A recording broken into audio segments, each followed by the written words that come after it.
반갑습니다. 2024년 구역공과 하나님 나라의 백성의 뿌리와 열매. 이번 학기 주제 다시 한번 기억합니다. 하나님 나라 백성의 길입니다. 9단원입니다. 하나님 나라 백성을 향한 은혜입니다. 34과 은혜 외적 수단, 말씀, 성례, 기도입니다. 우리가 다시 한번 점검하면 우리가 하나님의 은혜로 구원받지요. 구원의 방편은 믿음과 회개입니다. 회개와 믿음이 구원의 방편이고요. 그 은혜 받은 은혜를 더 풍성하게 누리고 유지하고 또 성장시킬 수 있는, 풍성하게 할 수 있는 외적인 수단이 세 가지가 있습니다. 바로 말씀, 성례, 기도입니다. 이번 시간에 말씀, 성례, 기도를 통해서 우리가 은혜가 더 풍성해지기를 소원합니다. 말씀 나눔입니다. 사도행전 2장 37절에서 42절 말씀입니다. 초대교회가 은혜로 풍성한 그러한 장면을 우리가 기억합니다. 본문을 이야기한 세 가지 키는 힘쓰고 집중해야 할 규례가 있습니다. 여러분, 우리가 은혜 받기 힘쓰고 집중해야 될 규례 세 가지 무엇일까요?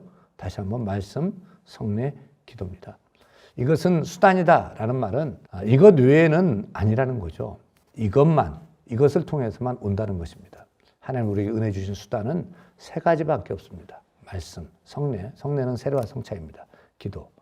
이 세 가지는 우리에게 주시는 은혜의 방편입니다. 평생 힘쓰고 집중해야 할 규례입니다. 두 번째 말씀을 이해하기 위한 키, 또 은혜를 풍성하기 위한 키는 말씀, 성례, 기도는 그리스도의 유익을 전달케 한다는 것입니다. 유적인 방편, 말씀, 성례, 기도는 예수 그리스도께서 우리에게 주신 유익을 전달합니다. 우리가 예수님과 연합하고 칭의, 양자됨, 성화, 또 장차 부활, 그리스도와 함께할 영광의 교제, 이 모든 것이 말씀, 성례, 기도를 통해서 전달됩니다. 하나님이 그렇게 정하셨습니다. 따라서 하나님이 정하신 규례대로 하나님이 역사하시듯이 우리가 말씀, 성례, 기도에 힘써서 하나님과 연합되는 신앙생활을 해 나가야 합니다. 세 번째 키는 수단과 조건은 다르다는 사실을 기억해야 합니다. 구원의 은혜의 수단과 조건은 다릅니다. 구원은 전적으로 하나님의 정하심, 오직 택한 자들, 하나님 주신 믿음으로만 구원받죠. 이것은 절대 변할 수가 없는 진리입니다. 그런데 외적인 수단, 말씀, 성례, 기도는 은혜를 전달하는 방편입니다. 구원에 이르게 하는 믿음은 말씀, 성례, 기도에 의해서 강화되고 또 유지되고 성장합니다. 말씀, 성례, 기도는 우리가 하나님의 은혜를 얻어내는 방편이 아니고요. 예수 그리스도께서 말씀, 성례, 기도를 통해서 우리에게 은혜를 전달해 주시는 통로, 수단인 것입니다. 공과 진행합니다. 이번 본 말씀은 사도행전 2장 37절, 42절 말씀입니다. 암송 말씀 같이 읽겠습니다. 그들이 사도의 가르침을 받아 서로 교제하고 떡을 떼며 오로지 기도하기를 힘쓰니라. 사도의 가르침 받고 말씀이죠. 교제하고 떡을 떼며 성찬입니다. 오로지 기도하기를 힘썼다. 초대 예루살렘 교회의 풍성한 은혜의 비결입니다.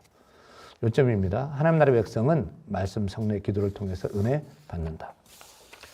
본문 이해를 위해서 사도행 2장 말씀은 오순절 사건과 베드로의 설교 전후의 상황을 잘 보여주고 있습니다. 베드로의 설교는 탁월한 복음이 선명한 설교였죠. 이제 그래서 많은 사람들이 하나님 앞에 회개하고 죽게 나왔습니다. 예수 믿게 되었죠.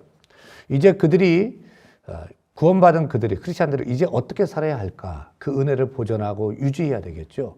그때 우리에게 주신 여러 방편, 은혜를 유지하고 보존하고 성장할 수 있는 방편 세 가지, 말씀, 성례, 기도입니다.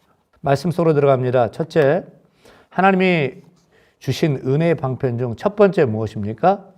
말씀, 가르침입니다. 사도행전 2장 42절 보면 그들이 사도의 가르침을 받아라고 말씀하고 있습니다. 초대 예루살렘 교회는 말씀의 가르침을 받았습니다. 말씀을 배웠습니다. 말씀을 읽고 배우고 은혜의 통로입니다. 말씀 받고서 행동했습니다. 행동하고 말씀을 들은 것이 결코 아니죠. 하나님 말씀이 앞서갔고 말씀대로 살아갔던 것입니다. 그것이 은혜의 통로입니다. 하나님의 말씀입니다.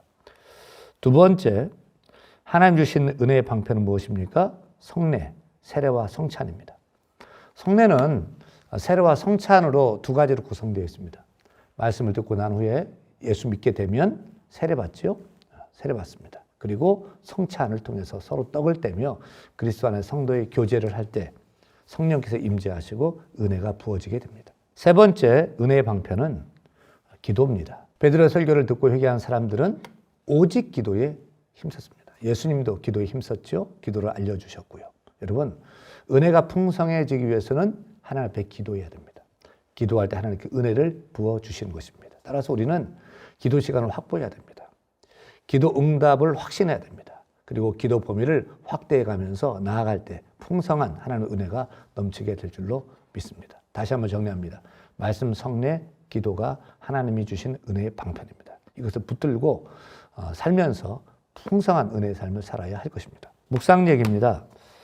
이번 묵상 얘기는 중세 암흑 로마 카톨릭 시대 때 사제들이요, 신부님들이죠. 사제들만 죄를 사하고 성례를 집전하고 은혜의 유일한 중보자로서 성도들의 삶에 사제들이 개입했습니다. 이를 보고 1517년에 시작된 종교개혁은 아니다. 오직 성경이다. 오직 하나님께 영광이다는 종교개혁을 일으킵니다. 진짜 은혜 주신 이는 하나님이다. 그 은혜가 어떻게 오느냐?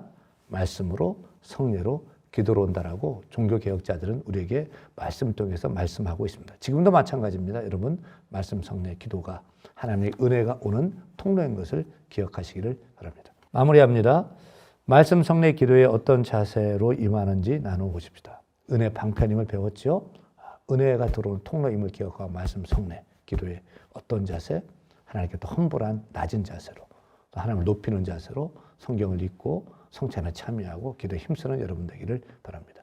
기도합니다. 하나님 아버지, 하나님이 주시는 은혜의 수단들을 바르게 사용하여 그리스도의 은혜를 누리며 살게 하여 주옵소서. 적용합니다. 은혜 외적 수단들 3가지죠. 말씀, 성례, 기도가 그 목적에 맞게 사용할 방법을 생각하고 실천해 보십시다. 감사합니다.